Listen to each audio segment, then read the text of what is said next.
Hey guys, we have no clear introduction this time. I'm sorry, I couldn't think of anything. I'm sorry. Well, excuse us, YouTube is hard. I'm Juancho Diego. And I'm Norso, and this is the show that really needs a catchphrase.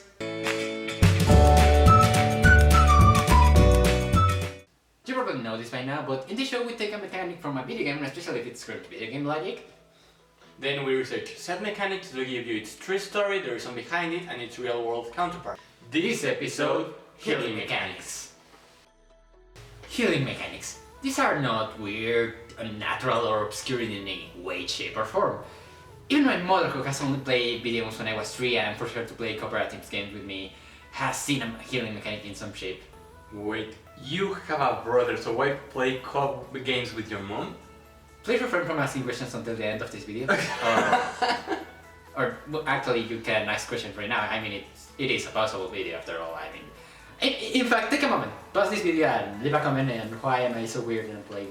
Okay, yeah. If you're done self-promoting, please continue with healing mechanics. The first rendition of healing mechanics is something we're gonna have to owe you. I'm sorry we couldn't find anything official about it, so we can tell for sure. However, I'm fairly certain that this only started with D&D, the first tabletop role-playing game of all time, which came out in 1974. We could consider this the very first rendition of a healing mechanic. However, while this game is certainly the first rendition, this is not a video game. The first rendition would be on its virtual successor, literally D&D, the text-based role-playing game released 1 year after its tabletop counterpart. In this game, the status literally only appeared with letters and you had to remember where you were and what you had done. The mechanic is pretty self-explanatory. It allows the player to get HP back, which stands for either hit points or health points, and restores them. Now, usually I could make a joke about how stupid this mechanic is or about the bad programming on the first edition, but yeah, the joke tells itself. If it doesn't, I know for a fact that Smosh made a video about it, so yeah. Hashtag not sponsored. Hashtag not buying a gun. Hashtag fair video. Hashtag too soon. Hashtag stop. Hashtag too many. Hashtag continue with the video. Anyway, healing mechanics are there to make the games easier or maybe just straightforward beatable. Even the best of gamers and speedrunners get hit sometimes, and in most games it is literally impossible to beat the game without getting hit at least once. Healing mechanics are necessary. That's what most RPGs base themselves on after all. Managing your stats, including your HP, is the only way to make any sort of progress in those games. Now, there's far too many healing mechanics and this video is starting to be a little long, and we both know people hate two-part videos. Well, at least I know. Trust us, we hate them too. But healing mechanics go from items to eating to breaking your fingers to first aid kits to magical powers to getting high with red, green and yellow herbs, and literally there's just way too many ways to heal video games. We can tackle them all in just one video. So in this part, we're just going to focus on the more external healing mechanics, meaning one that requires an item of some sort, like first aids, potions, food, that kind of thing. Let's start with the elephant in the room. First aids. They certainly do exist, and you probably have seen one if you have ever gotten out of that room in the basement we all have solely for playing video games. Don't pretend you do, I know we do, I know I do, I know he does, everyone does. They're usually inside an infirmary or in somewhere around the office. When in real life, first aids mostly contain bandages, band-aids, antibiotics, tweezers, a thermostat, and many other things. On the kit, in video games, first aids only contain one thing: magic heal bandages or magic heal spray. Seriously though, I heard of somebody just beat you, scratch you, and exploded in your face. No problem, let's just patch it up. A crazy little villager just hit me with a sight, and a crazy soldier just shot me multiple times with a machine gun. No problem, let's just spray some magic aerosol on it, that will do it. You get the point. Real life doesn't even compare to how these things work in video games. I mean, they exist, but in real life no amount of band-aids is gonna heal you from that bullet in your face. The other items are even more ridiculous. Food doesn't heal you! Sure, it gives you the nutrients and the energy necessary to heal, but in video games, food is basically a yummier, less effective health potion. Well, screw that. Let's imagine for a second that food worked like that. No murderous werewolf will ever wait for you to eat. 3 apple pies, 13 ounces of bread, boar meat, 8 green apples, a couple of carrots, and a cheese wheel just because you're low on health. If you try that in real life, it will not only be useless, but you're dead. You're just dead. Then again, there are games where a dog can feed a luxury banana to the main character, so it has nothing to do with the theme of the episode. I just really like to imagine that happening. Yeah, that's a tad dumber, but you really should stop getting off topic. I can't help it, I like gaming. Anyway, let's finish this episode with the magical healing items. Or at least the ones that own up to it. Meaning, magic potions and healing stones. Now, most of you might think of these two as either something specifically created for video games, which wouldn't be entirely wrong, or as something only ancient cultures believed in, had myths about it, and has since died. But those answers are kinda easy and frankly quite boring. So instead, let's talk about the magical properties of plants. No, seriously. Well, we are not only talking about plants. Right, we are also talking about magic and healing stones. Couldn't you find any way to make that sound better?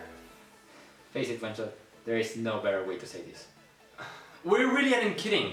We mostly will leave the magic stones for the second part though, again, too long. At some point in your life, an old lady with weird flashy clothes or an old guy with grey hair and a strong odor. Hold on. Or even an angsty teen with hippie clothes and bloodshot eyes might have told you about the wonderful world of medicinal plants. Now, in games that have alchemy as a mechanic, use at least some plant in their potions, like in Skyrim. And yes, we know that that's not the case for all games, but unless you find an equivalent for choo-choo jelly, we're doing plants. And no, learning on these recipes don't count. Now, we don't deny that plants can indeed affect the body's chemistry to some degree, but, well, in video games, potions can heal an axe to the face, multiple werewolves bites, your magic power, vampires stealing your life force, pretty much everything that isn't an arrow to the knee. That's a dated reference for you. Generally, potions are a very powerful mechanic, incredibly useful in a pinch, and a bit more realistic in how much time it will actually take you to use one. And while you may think they're extremely unrealistic, and I really doubt I could survive an axe to the face to begin with, they might not be that far from reality, at least not from what people believe. While researching for this video, we found everything from nice ways to regulate the chemicals in your body with spices and teas, and disgusting green chewable smoothies, to people that claimed you could increase your stamina with wheatgrass, reinforce and fix your chakras with roots and flowers, and even cure cancer! Could they? Could plants actually do what scientists and millions of trillions of dollars are not being able to? That's ridiculous, right? Well, the claims go all the way from cannabis oil helping the body deal with the secondary effects of chemotherapy, which scientists agree with. Well, that's good news for all the podcasts out there. To go now on being able to single-handedly cure cancer, according to the same claim, it also happens to tame heart disease, asthma, liver damage, arthritis, cure herpes, and improve your energy and outlook in life, with no side effects whatsoever. Geez, why are people not planning 20 of these in their garage? This sounds amazing! There's probably not space with all the pot. Norzu! What? My own kids carry cooking pots in the garage. Take it easy, man. That sounds not sanitary at all. It probably isn't. Tastes good though. Ignoring Norzu's eating habits, the main reason why no one has capitalized on the wonders of Annona muricata is because there's no actual scientific backup to this claim. According to cancerresearchuk.org, and I quote, "In laboratory studies, graviol extracts can kill some types of liver and breast cancer cells that are resistant to particular chemotherapy drugs. But there haven't been any studies in humans, so we don't know whether it can work as a cancer treatment or not." Unquote. They're not denying it might work, and they actually confirm in the same article that Carvilla does help treat some bacteria, rheumatism, arthritis, depression, and sickness, which still sounds awesome. It does, so why are we not making experiments on humans? Why are we not funding this? Well, conspiracy theories will assure you that humans don't really want to do that. Treating a disease is always far more profitable than curing one, so... So, is money stopping the real world from what could be the most powerful red potion ever? Are pharmacists truly halting medical advances just for some extra bucks? Don't they want to make a small part of the video game world more realistic? Your priorities are not okay. I know, but this is a show about video games and we haven't talked about video games in 2 pages, so... Fair enough, but this is a serious issue, Norzu. What do scientists say to these claims? They deny them, of course. Apparently, they are worried about the secondary effects that the herbal medicines could have. Wait, but we just said there were no side effects. We also say it has no scientific backup to it and that it's untested, mainly because in high doses that will be necessary to treat/cure cancer, it could potentially kill nerve cells, even in the brain. It could simulate or even worsen the symptoms of Parkinson's disease, what known as a dangerous thing. So then, why not trust to the scientists? These are people who studied for years, people who would love to cure a disease either for fame or fortune or even to save their families. These people dedicate their lives to finding new and better ways to combat the ever-changing diseases of the world. So why choose to ignore these people and instead trust a weird random guy who's with no qualification whatsoever, who swears it worked on his fur cousin or something? And in the end, isn't modern medicine the real revolution of the world? So guys, thank you so much for watching and hopefully subscribing. We apologize for the two-parter, but this video is already too long. We did lose track a couple of times, but you know, I mean, the script not the greatest. Not judging, just saying. I am judging. That's your job. Crap! Seriously though. We thank you so much for your time and we appreciate you a lot. You can leave your love comments or hate comments down below. We are on the internet, we know how it works. And if you like our content, you can click on either of our wonderful faces to subscribe. Caress our wonderful lips.